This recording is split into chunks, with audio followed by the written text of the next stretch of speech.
I'm 96 years old now. 96. When people hear that number, they usually ask me the same questions. What was the world like back then? What was the biggest change you've seen? What's the secret to living a long life? And sometimes, someone leans forward with curious eyes and asks something deeper. What's the secret to a happy marriage? That question always makes me smile. Not because I have a perfect answer, but because after more than 7 decades of marriage, I know something most people don't want to hear. What I'm about to say about marriage will make many people uncomfortable. Not because it's cruel, not because it's negative, but because it's true. You see, when I was young, I believed marriage would make me happy. That's what everyone told me. The movies told me. The songs told me. The magazines told me. They all painted the same picture. A beautiful wedding, a perfect partner, a magical life. The message was simple. Find the right person, and happiness will follow. I believed every word of it. At 22 years old, I stood in a small church wearing my best suit. My hands were shaking.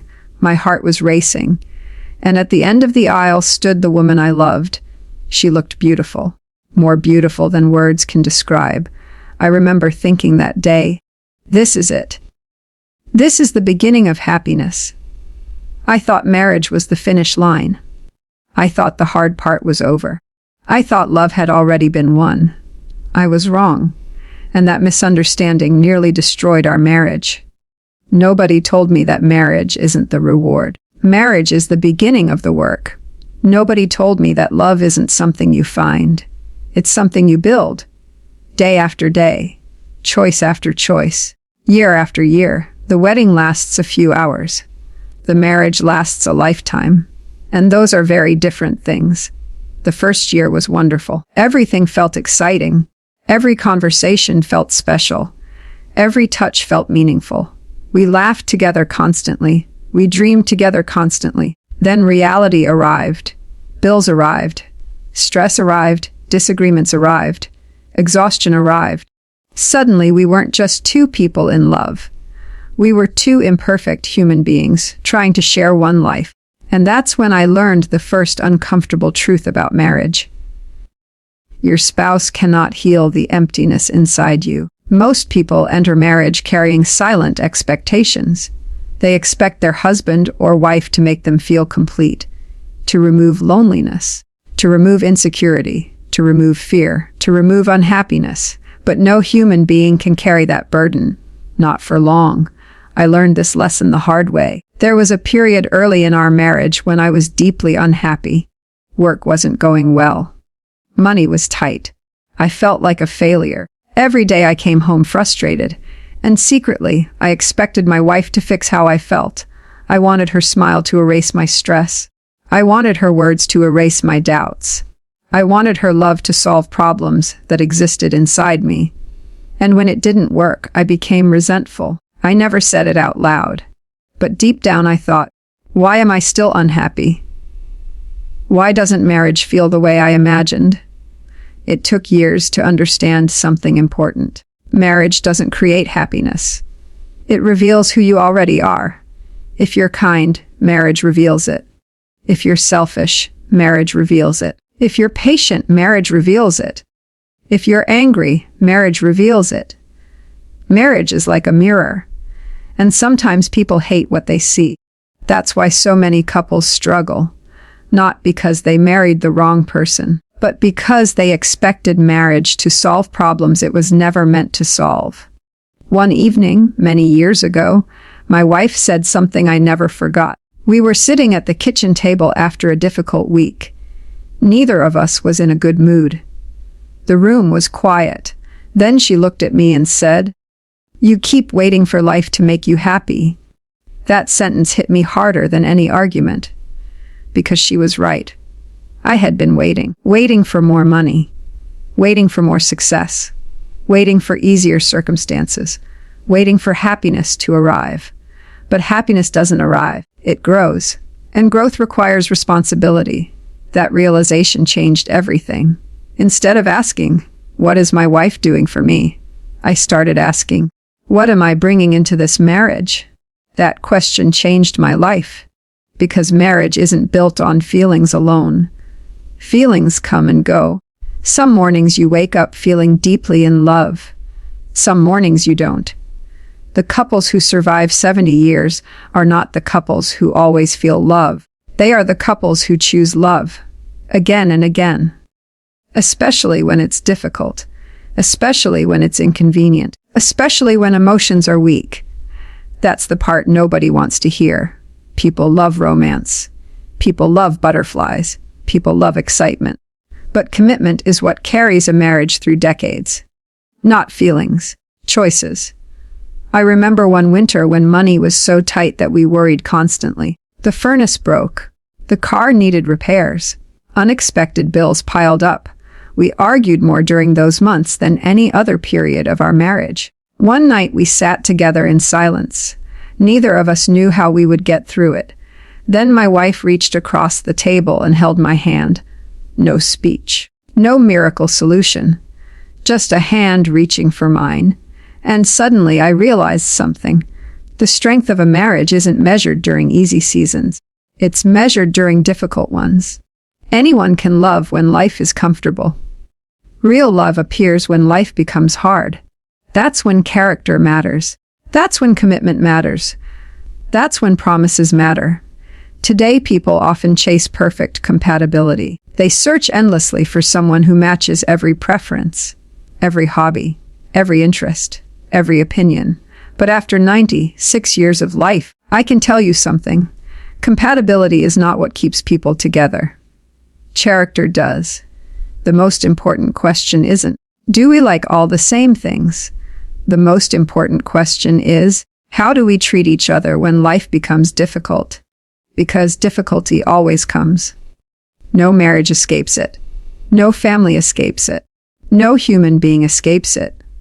The question isn't whether storms will come. The question is what happens when they arrive, and that brings me to another uncomfortable truth. The person you marry will disappoint you. Not once. Not twice, many times. Because they are human, and so are you. The greatest marriages are not built by perfect people. They are built by imperfect people who learn forgiveness. Over and over again, I disappointed my wife, more times than I can count, and she disappointed me too. That's part of sharing a life. The secret isn't avoiding mistakes. The secret is learning how to recover from them. At 96 years old, when I look back on my marriage, I don't remember every argument. I don't remember every disagreement. I don't remember every stressful moment.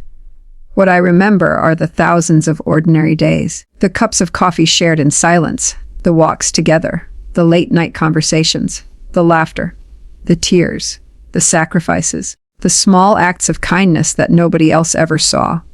That's where real marriage lives, not in grand gestures, not in movie moments, but in ordinary faithfulness. And if there's one lesson I wish every young person understood before getting married, it's this: marriage is not about finding someone who makes every day easy. Marriage is about finding someone you're willing to face difficult days with, because those difficult days will come, and when they do, the foundation you've built will matter more than any romantic feeling. I'm 96 years old. I've buried friends. I've watched generations grow up. I've seen the world change beyond recognition. And after everything I've witnessed, I know this much is true. The strongest marriages are not built on perfection.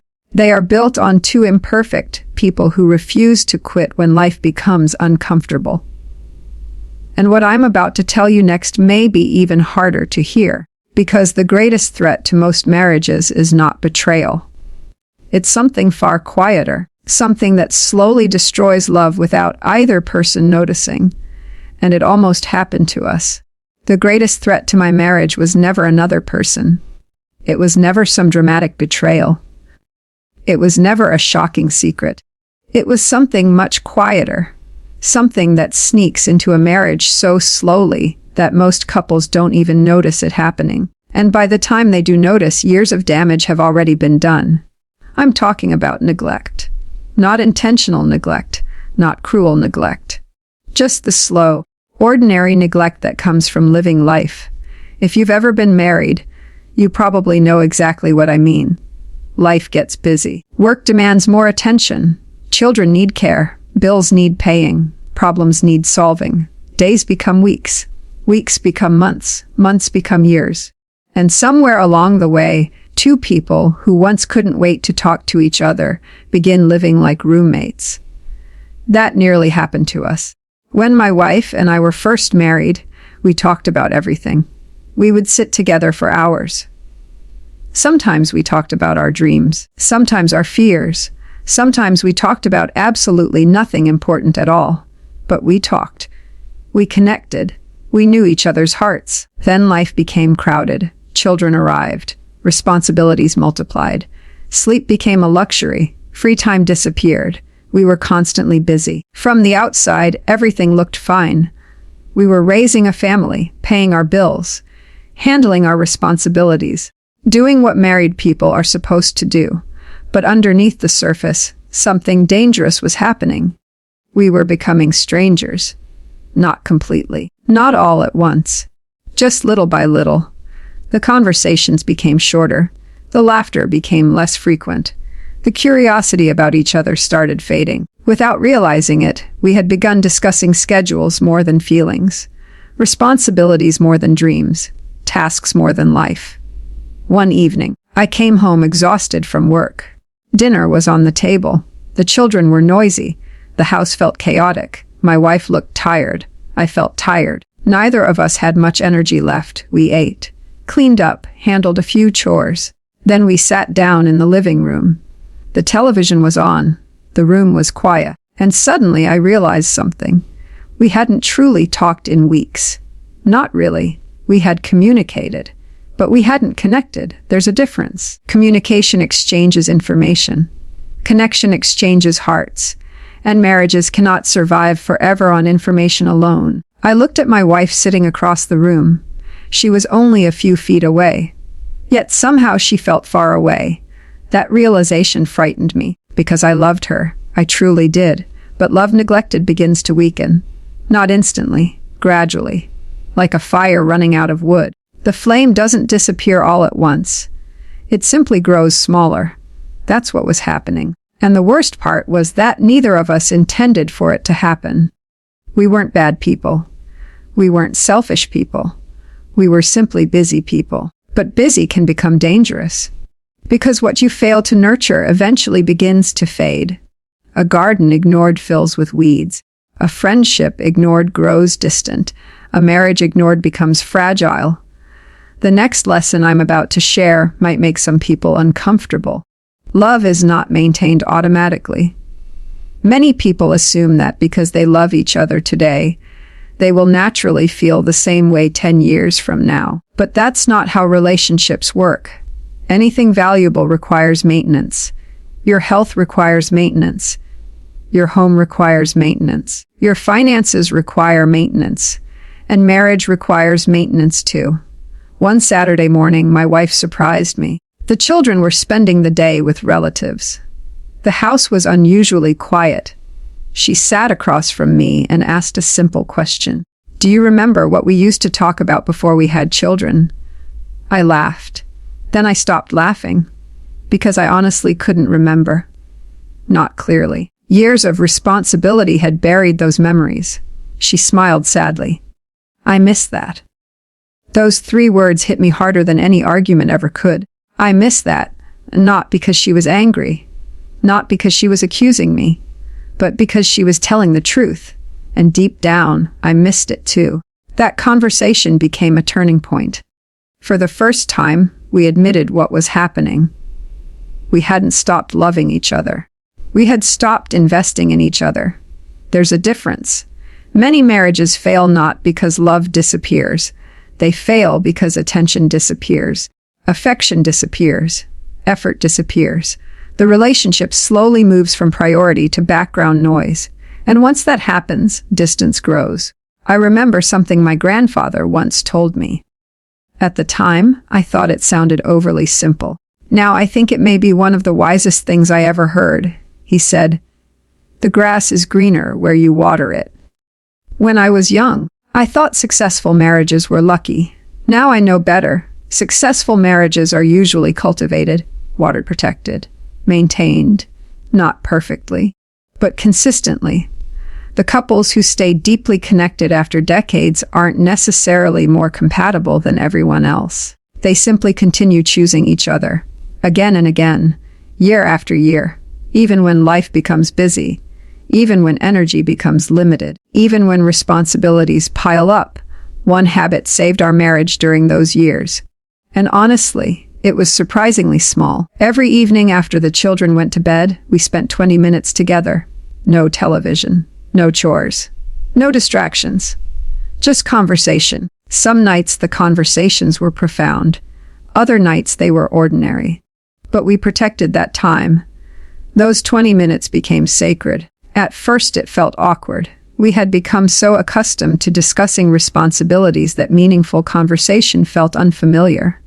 But slowly, something beautiful happened. We started rediscovering each other. I learned new things about my wife. Not because she had changed completely, but because people continue growing throughout life. The woman I married at 22 was not the exact same woman sitting across from me at 42. And I wasn't the same man either. That's another truth many couples forget. Marriage isn't about knowing your spouse once. It's about continuing to know them. People evolve. Dreams change, fears change, priorities change, and healthy marriages make room for those changes. One night during one of those conversations, my wife shared something she'd been carrying silently for years. She told me about a fear she rarely discussed, a worry about getting older, a concern about whether she had accomplished enough with her life. I was stunned, not because her fear was unusual, but because I had no idea she felt that way. We had been married for decades. Yet there were still parts of her heart I hadn't explored. That moment taught me something important. Intimacy isn't built through proximity. It's built through curiosity. You can live in the same house and still be strangers. You can share a bed and still feel alone. Real connection happens when people continue asking questions, continue listening, continue caring. As the years passed, I noticed something fascinating about older couples. The happiest ones weren't necessarily the wealthiest. They weren't necessarily the healthiest. They weren't necessarily the luckiest. But they shared one common trait. They never stopped paying attention to each other. The husband still noticed when his wife was worried. The wife still noticed when her husband was discouraged. They remained emotionally present, and presence is one of the greatest gifts a person can give. Not presence, presence. Looking back now at 96 years old, I can see how close we came to drifting apart without realizing it. Not because we lacked love, because we lacked intentionality. Love without attention slowly weakens. Love with attention grows stronger. It's really that simple. And yet it's one of the hardest lessons for people to learn. Because attention requires sacrifice. It requires putting down the phone, turning off distractions, making time when time feels scarce, choosing connection when exhaustion feels easier. But the reward is extraordinary. The reward is a marriage that continues growing even as the years pass. The reward is companionship that deepens instead of fading. The reward is looking across a room after decades together and still feeling grateful. Not because everything was perfect, because you continued choosing each other, again and again, year after year. However, there was another lesson waiting for me, one even more uncomfortable than neglect. A lesson that nearly every married person eventually faces, because sooner or later, every spouse discovers something painful. The person they married cannot become everything they hoped for, and accepting that reality may be one of the hardest parts of marriage. That lesson changed me forever. There is a moment in almost every marriage when a person looks at their spouse and quietly thinks, if only you would change. Maybe they never say it out loud, maybe they do. But the thought is there. It hides behind frustrations. It hides behind arguments. It hides behind disappointment. And for many years, that thought lived inside me. Not because my wife was a bad woman. She wasn't. In fact, she was one of the strongest, kindest, and most loyal people I have ever known. But she wasn't perfect, and neither was I. The problem was that I could clearly see her imperfections. I was much less aware of my own. That is one of the strange things about human nature. We often become experts at identifying flaws in other people while remaining blind to the flaws we carry ourselves. When my wife and I were younger, we argued about small things, really small things, the kind of things that sound silly years later. How money should be spent, how household chores should be divided, how holidays should be celebrated, how children should be disciplined, which decisions mattered most. At the time, every disagreement felt important. Every difference felt significant. Every argument felt like a battle that needed to be won. And if I'm being honest, I wanted to win. Not because I hated my wife, because I thought I was right. Most people do. Very few arguments happen because someone thinks they're wrong. Arguments happen because both people believe their perspective makes sense. For years, I secretly believed that if my wife would just become a little more like me, our marriage would improve. I never said those exact words, but my actions revealed the truth. I corrected her, criticized her, pointed out mistakes, offered endless suggestions. What I called helping was often just another form of control. I didn't realize it then, but I see it clearly now. One evening changed everything. I remember it as if it happened yesterday. We were sitting together after dinner. The children were grown by then. The house felt quieter than it once had. A conversation turned into a disagreement. The disagreement turned into frustration. Nothing unusual. We had experienced hundreds of moments like that before. Then my wife looked at me and asked a question. A simple question, but it stopped me cold. She said, "Do you actually love me? Or do you love the person you're trying to turn me into?" The room became silent. I didn't know what to say. Because deep down, I knew there was truth in her words. That question followed me for weeks, maybe months. Everywhere I went, I kept hearing it in my mind. Do you love me? Or do you love the person you're trying to turn me into? The more I thought about it, the more uncomfortable I became. Because I realized something painful. I had spent years trying to improve my wife while spending very little time improving myself. I had been focused on changing her habits, her reactions, her decisions, her personality. Meanwhile, I ignored many of my own weaknesses. That realization was humbling, and humility is not a comfortable experience. At 96 years old, I can tell you something many married people need to hear. You cannot build intimacy while treating your spouse like a project. People don't want to be managed. They don't want to be remodeled. They don't want to spend their lives feeling like they are constantly being evaluated. They want to be loved, accepted, respected, understood. That doesn't mean we ignore harmful behavior. It doesn't mean we stop growing. It doesn't mean we abandon accountability. But there is a difference between encouraging growth and demanding transformation. One comes from love. The other often comes from control. The turning point in my marriage came when I stopped asking, "How can I change her?" and started asking, "How can I understand her?" That single shift changed everything. You see, understanding creates compassion, and compassion changes the way you see people. For example, there were certain habits my wife had that used to frustrate me. She worried about things I thought were unnecessary. She planned far ahead when I preferred to handle problems as they appeared. She was cautious where I was confident. For years, I saw those differences as flaws. Then one day I realized something. Those same qualities had protected our family countless times. Her caution prevented mistakes. Her planning prevented crises. Her attention to detail solved problems before they became disasters.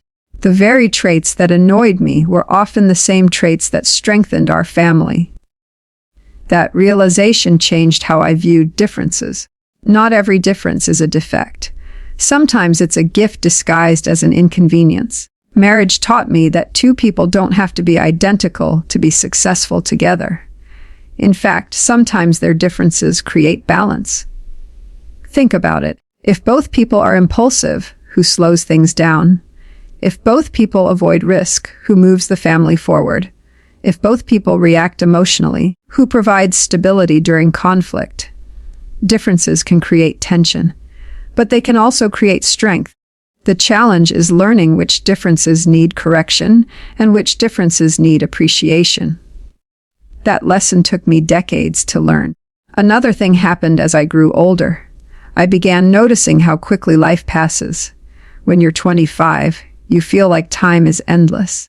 When you're 45, you realize years move faster than expected. When you're 75, you understand just how precious each day truly is. And when you're 96, you see something many younger people cannot yet see. Most of the things couples fight about won't matter in the end. The dishes won't matter. The clutter won't matter. The forgotten errands won't matter. The small mistakes won't matter. What matters is how you treated each other while time quietly slipped away. I wish someone had told me that when I was young. I wish someone had said, "One day you'll miss the very things that irritate you now." Because it's true. I remember my wife's habits. The little routines she followed. The way she organized things. The way she repeated certain stories. The way she worried about family members. The way she double-checked everything. Years ago, those habits sometimes frustrated me. Now they are among my most treasured memories. Funny how perspective changes with age. One afternoon, after we had been married for more than 50 years, I asked my wife a question. I said, "What's the biggest lesson you've learned about marriage?" She thought for a moment. Then she smiled, and she gave an answer I'll never forget. She said, "I stopped expecting you to become someone else." At first I laughed. Then I realized how profound her answer really was. She wasn't saying she lowered her standards. She wasn't saying she stopped caring. She was saying she accepted reality. She learned to love the man she married rather than chasing an imaginary version of him. That wisdom changed her, and it changed me too. Many people suffer because they spend years mourning the spouse they wish they had instead of appreciating the spouse sitting beside them. Nobody marries a perfect person. Nobody becomes a perfect spouse. Marriage is the union of two flawed human beings, two imperfect stories, two incomplete lives. And somehow, through patience, forgiveness, grace, and commitment, those imperfect lives become intertwined. Not flawlessly. Beautifully, there is a difference. Perfection is cold. Beauty often includes scars. The strongest marriages I have ever witnessed were not free from problems. They were full of people who learned acceptance, people who chose gratitude over constant criticism, people who recognized that every human being comes with strengths and weaknesses, including themselves. Looking back now, I regret many moments when I focused too heavily on what my wife lacked instead of appreciating what she offered. I regret the unnecessary criticisms, the impatience, the moments when being right mattered more than being kind, because kindness lasts longer than victory, and love grows faster in acceptance than in criticism. But there is one more uncomfortable truth about marriage that may be the hardest of all, because eventually, if you're blessed to stay together long enough, you will face something neither person can control. Aging. Time changes everything. Faces change, energy changes, life changes. And many couples discover that the vows they made when they were young become far more meaningful when they grow old. Because real love is tested not when everything is beautiful and easy. Real love is tested when life becomes fragile. And what happened to my wife and me during those later years taught me more about love than all the decades that came before. That lesson is the most important one of all.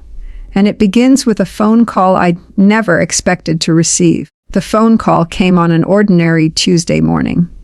There was nothing special about that day.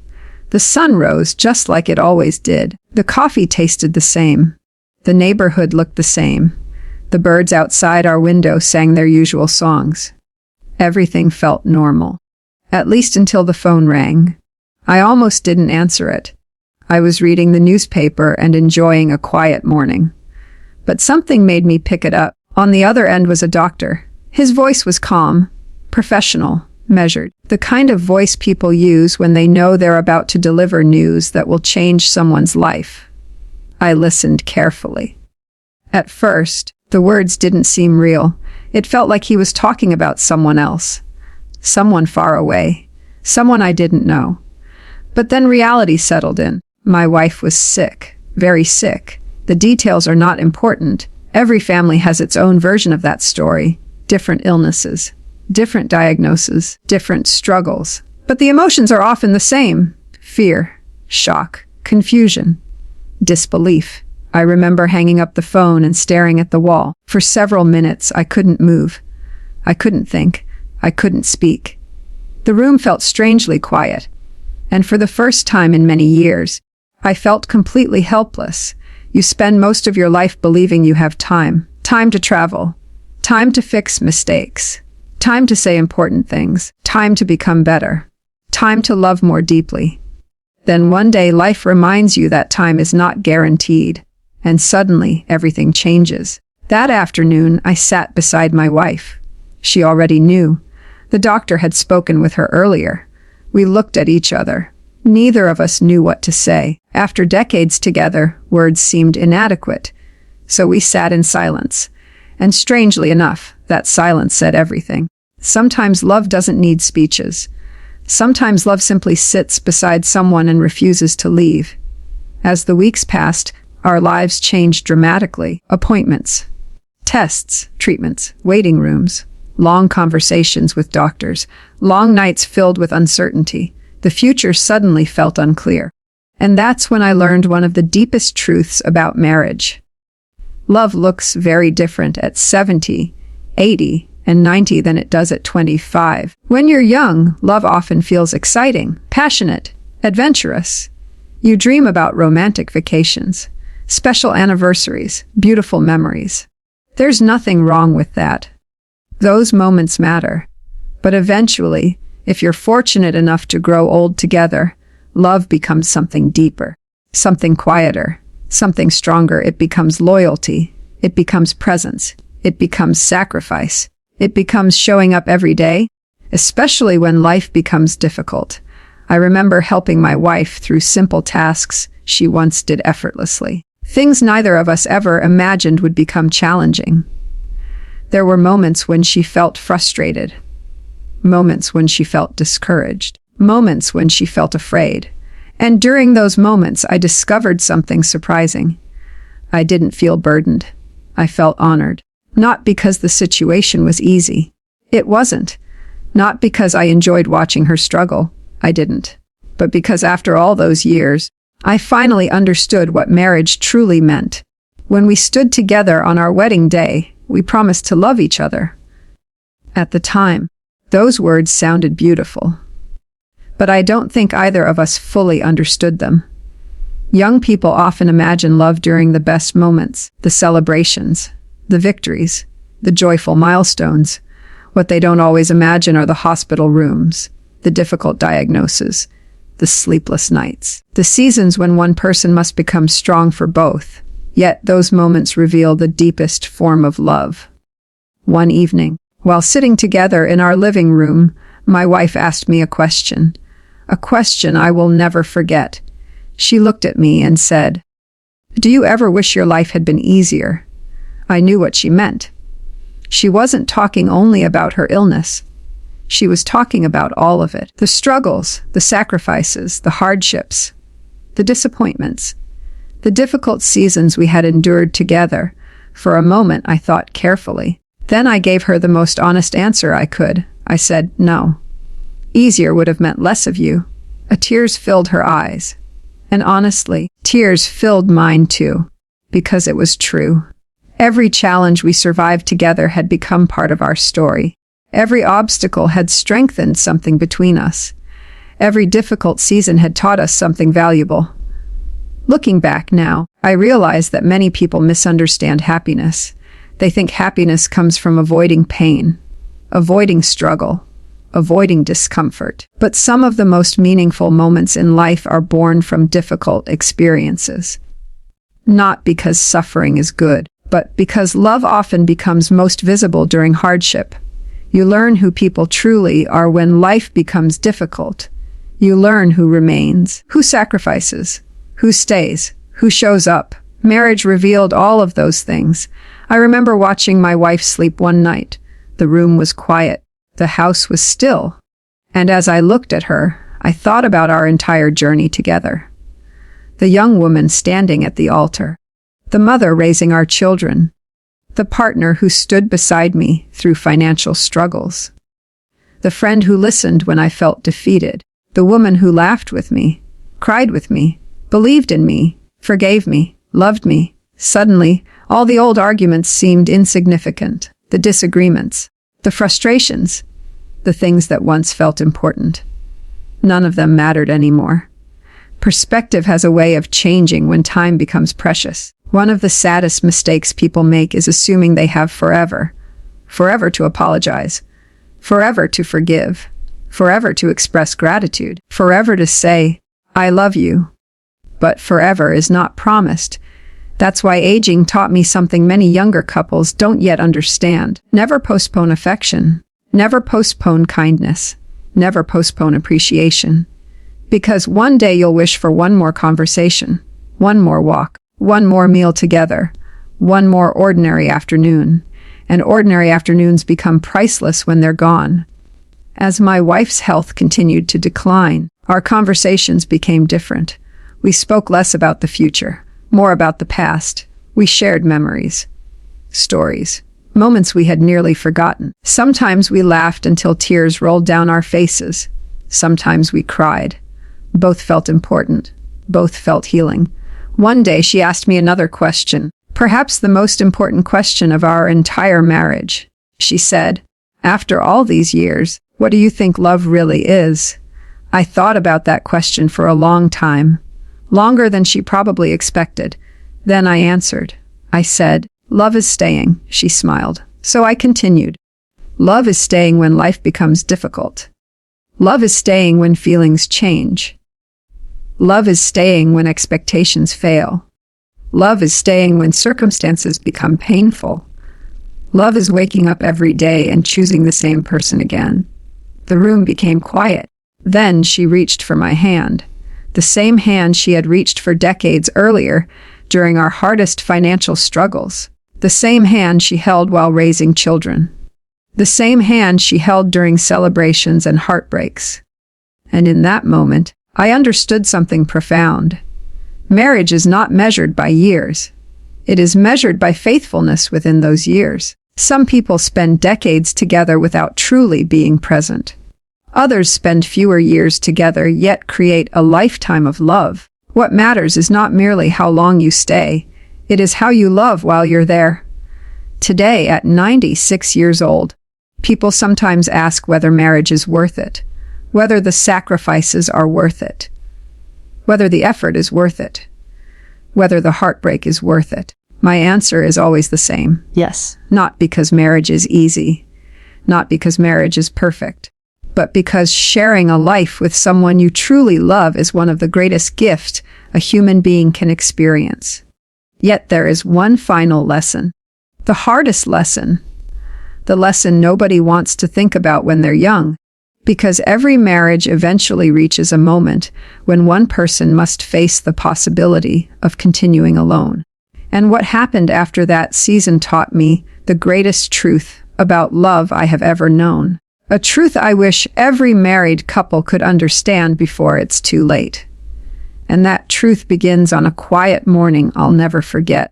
The quiet morning arrived without warning. In my younger years, I always imagined that life-changing moments would announce themselves.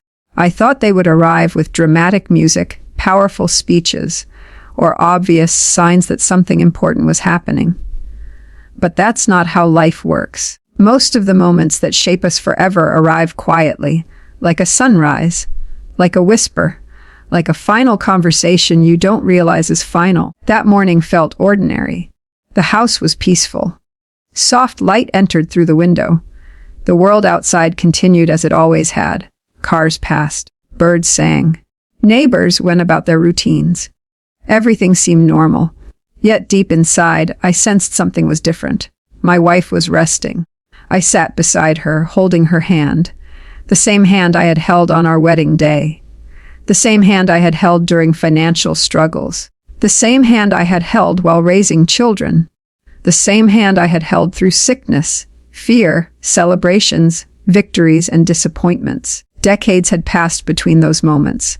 But suddenly, they all felt close together, like pages in a book I had finished reading. As I sat there, memories flooded my mind, not the grand moments people usually talk about, not anniversaries, not vacations, not achievements. Instead, I remembered ordinary things. The way she laughed at jokes that weren't funny. The way she sang while doing chores. The way she worried about everyone she loved. The way she checked the locks before bed. The way she reached for my hand without thinking. The way she always remembered birthdays. The way she could tell something was wrong before I said a word. Funny, isn't it? When you're young, you think love is built from extraordinary moments. When you're old, you realize it's built from ordinary ones. Thousands upon thousands of small moments. Tiny acts of care. Tiny acts of loyalty. Tiny acts of kindness. Those moments become the foundation of an entire life. I wish more people understood that. Because today, many people chase excitement while overlooking faithfulness. They chase perfection while overlooking commitment. They chase feelings while overlooking character. And then they wonder why relationships struggle. The truth is uncomfortable. Marriage was never meant to be sustained by emotion alone. Feelings change. Circumstances change. People change. Life changes. But commitment creates stability when everything else shifts. At 96 years old, I can tell you something with absolute certainty. The strongest marriages are not the ones with the fewest problems. They are the ones with the greatest perseverance. The couples who last are not necessarily the most compatible. They are often the most committed, because commitment keeps showing up long after excitement fades. That morning, as I sat beside my wife, I realized something else. There had never been a perfect season in our marriage, not one. Every chapter contained challenges. Financial pressure, misunderstandings, health concerns, family problems, stress, disappointments, fear. If we had waited for perfect circumstances to be happy, we would have waited forever. Instead, we learned to find joy inside imperfect circumstances. And that made all the difference. One lesson took me nearly an entire lifetime to understand. I want you to hear it carefully. Marriage is not about finding the right person. Marriage is about becoming the right person. When I was young, I thought success in marriage depended mostly on choosing wisely. And yes, choosing wisely matters. But after 70 years together, I realized something more important. The quality of your marriage often depends on the quality of the person you choose to become. Are you patient? Are you honest? Are you forgiving? Are you humble? Are you willing to grow? Those questions matter more than most people realize. Because wherever you go, there you are. You bring your habits into marriage, your insecurities, your character, your emotional wounds, your strengths, your weaknesses. Marriage doesn't hide those things. It reveals them. And that revelation creates a choice. You can spend your life blaming your spouse, or you can spend your life becoming better. One path creates resentment. The other creates growth. I wish I had learned that sooner. I wasted years trying to correct small flaws in my wife. Years I could have spent improving myself. Years I could have spent expressing gratitude instead of criticism. Looking back, gratitude might be the most underrated ingredient in a successful marriage. People naturally focus on what's missing, what's wrong, what's frustrating, what's imperfect. Very few people intentionally focus on what is good, what is beautiful, what is worthy of appreciation. Yet gratitude changes everything. When you appreciate someone, you begin noticing different things. You see their sacrifices, their efforts, their loyalty, their kindness. You see the things you've been overlooking. One evening years ago, I started a simple habit.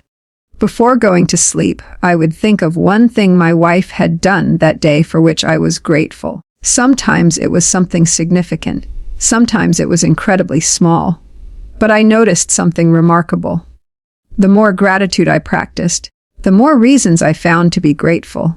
And the more grateful I became, the stronger our connection grew. Gratitude has a way of softening the heart. Criticism hardens it. Many marriages don't need more advice. They need more appreciation.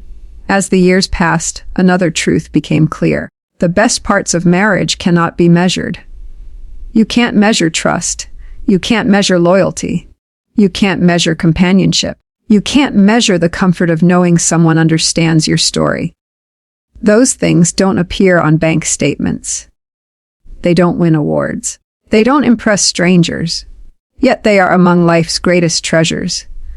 People often ask me what I miss most about my wife.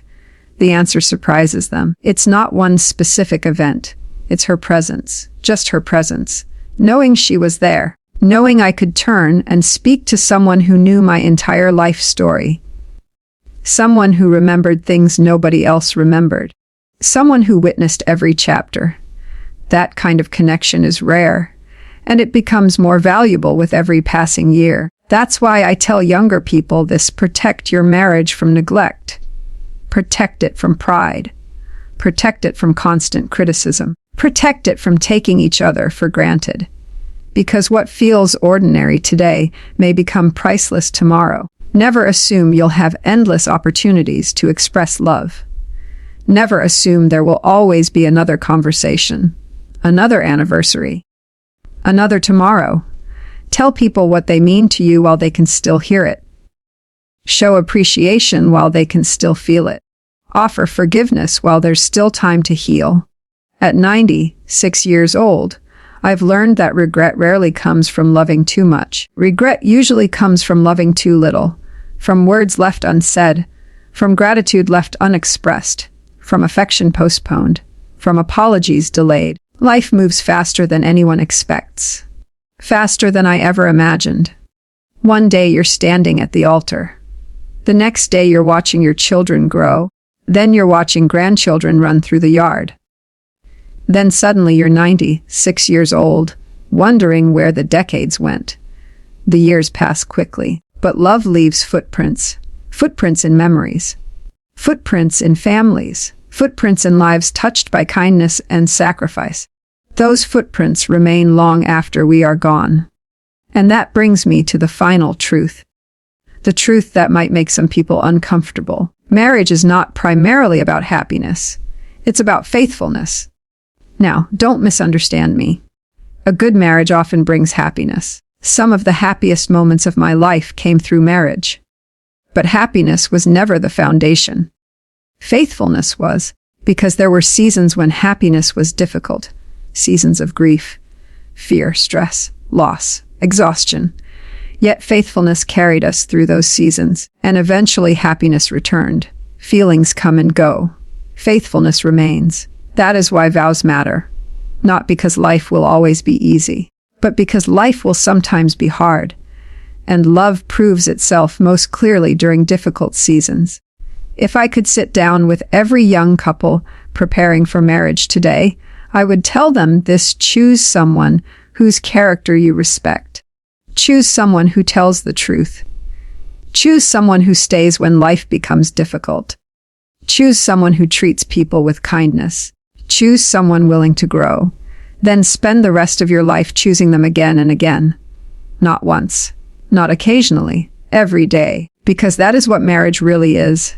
A daily choice, a daily commitment, a daily act of love. And after 70 years together, after all the joy and heartbreak, all the laughter and tears, all the victories and struggles, I can tell you this with complete certainty. The greatest achievement of my life was never money, never success, never recognition. It was loving one person faithfully through the changing seasons of life. That love was not perfect. Neither were we, but it was real. And in the end, Real love is far more valuable than perfect love. So if you're married, cherish the person beside you. If you're struggling, keep investing. If you're hurt, seek healing. If you're distant, reconnect. If you're blessed with love, don't take it for granted. Because one day, when you look back across the decades, you won't remember every argument. You won't remember every inconvenience. You won't remember every frustration. You'll remember the hands you held, the tears you shared, the laughter that filled the rooms, the ordinary moments that became extraordinary memories. And you'll realize that marriage was never about finding perfection. It was about building a life together, one day, one choice, one act of love at a time. Before this story ends, I want to leave you with one final thought. Not as an expert, not as a marriage counselor, not as someone who claims to have all the answers, but as a 96-year-old man who has lived long enough to see what truly matters and what doesn't. If you've stayed with me this far, thank you, because what I'm about to say may be the most important thing in this entire story. When you're young, life feels endless. You believe there will always be another year, another opportunity, another chance to make things right, another conversation, another anniversary, another tomorrow.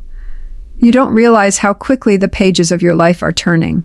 You don't notice how fast the years disappear. One moment you're standing in front of a mirror preparing for your wedding day. The next moment you're holding your first child. Then you're watching your children leave home. Then you're becoming grandparents. Then one morning you wake up and discover decades have passed. It happens faster than anyone imagines. And that's why so many people reach old age carrying regret. Not because they failed. Not because they weren't successful. Not because they didn't work hard enough. But because they allowed precious moments to slip away unnoticed. I have sat beside hospital beds. I have attended funerals.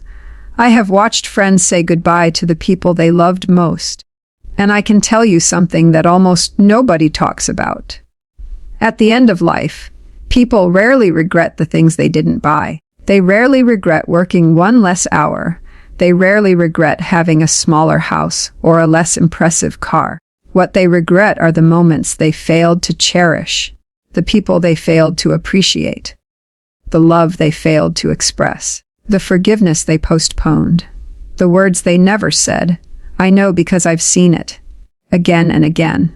And that's why this message matters. Marriage is not simply about surviving together. It is about seeing each other, really seeing each other, every day, even when life becomes ordinary. Especially when life becomes ordinary, because ordinary days are where most of life happens. Most marriages are not built during grand celebrations. They're built on Tuesday mornings, quiet dinners, long drives, small conversations, unexpected acts of kindness, a hand on a shoulder, a warm smile after a difficult day, a simple thank you, a sincere I'm sorry, a heartfelt I love you. Those tiny moments seem insignificant at the time, but over decades, they become the foundation of everything. The strongest marriages I've ever known were not dramatic. They were steady, consistent, reliable, built on thousands of small decisions made with love. And that's something our world often forgets. We celebrate excitement. We celebrate passion. We celebrate extraordinary moments. But we often overlook faithfulness. Yet faithfulness is where the real beauty lies. Faithfulness is answering the phone when your spouse needs you. Faithfulness is sitting beside them when they're hurting. Faithfulness is listening when you're tired. Faithfulness is choosing kindness when criticism would be easier. Faithfulness is staying when circumstances become difficult. That's real love. And real love is far more powerful than temporary emotion. If I could go back and speak to my younger self, there are many things I would say. I would tell him not to worry so much. I would tell him that perfection is impossible. I would tell him that being right is often less important than being kind. I would tell him to apologize faster, to forgive sooner, to laugh more, to hold hands more often, to put down his pride before it damages something valuable. Most importantly, I would tell him to stop rushing through life, because life is not a race. It's a collection of moments, and those moments deserve your attention. I spent many years believing I had plenty of time. Then one day I realized time is the most valuable thing any of us possess. Once a day passes, it never returns. Once a year disappears, you cannot get it back. That's why every relationship deserves care today, not someday. Someday is one of the most dangerous words in the English language. Someday I'll spend more time with my spouse. Someday I'll apologize. Someday I'll reconnect. Someday I'll express my gratitude. Someday I'll become more patient. Someday I'll make the relationship a priority. The problem is that someday often becomes never. And by the time people realize that, years have passed. Please don't make that mistake. If there's someone you love, tell them. If there's someone you appreciate, show them. If there's a relationship that needs healing, begin today. Not tomorrow, not next month, today. Because life offers no guarantees. I learned another lesson during my later years. A lesson that changed the way I view love. Love is not measured by intensity. It is measured by consistency. Anyone can love during perfect circumstances. Anyone can love when everything feels easy. But the deepest love reveals itself during hardship, during sickness, during loss, during uncertainty, during disappointment. That is where character becomes visible. That is where commitment becomes meaningful. That is where vows become real. And if you're fortunate enough to experience that kind of love, protect it, guard it, nurture it. Because it is one of the rarest treasures in the world. As I sit here at 96 years old, there are many things I no longer remember. Names have faded. Dates have faded. Certain details have disappeared. But the things that matter most remain clear. I remember the people I loved. I remember the sacrifices we made for one another. I remember the laughter, the tears, the conversations, the quiet moments, the ordinary moments, the beautiful moments hidden inside ordinary days. Those memories remain, and they are worth more than anything money could buy. If you've watched this story because you're married, I hope it encourages you. If you're struggling, I hope it gives you hope. If you're newly married, I hope it gives you perspective. If you've lost someone you loved, I hope it reminds you that love leaves lasting footprints. And if you're still searching for love, I hope it helps you understand what truly matters. Look beyond appearances. Look beyond excitement. Look beyond temporary feelings. Pay attention to character. Pay attention to kindness. Pay attention to loyalty. Pay attention to integrity. Because those qualities become increasingly valuable as the years pass. Beauty changes. Circumstances change. Life changes. Character remains. And character is what carries a marriage through decades. Before I leave, I want you to imagine something. Imagine looking back on your life many years from now. Imagine sitting quietly and remembering the people who mattered most. What will matter then? Will it be the arguments you won? Will it be the possessions you collected? Will it be the mistakes your spouse made? Probably not. You'll remember the love. You'll remember the kindness. You'll remember the moments that made life meaningful. And you'll realize something important. The greatest purpose of marriage was never perfection. It was partnership. Two imperfect people walking through life together, supporting each other, growing together, forgiving each other, choosing each other again and again. That is the real miracle of marriage.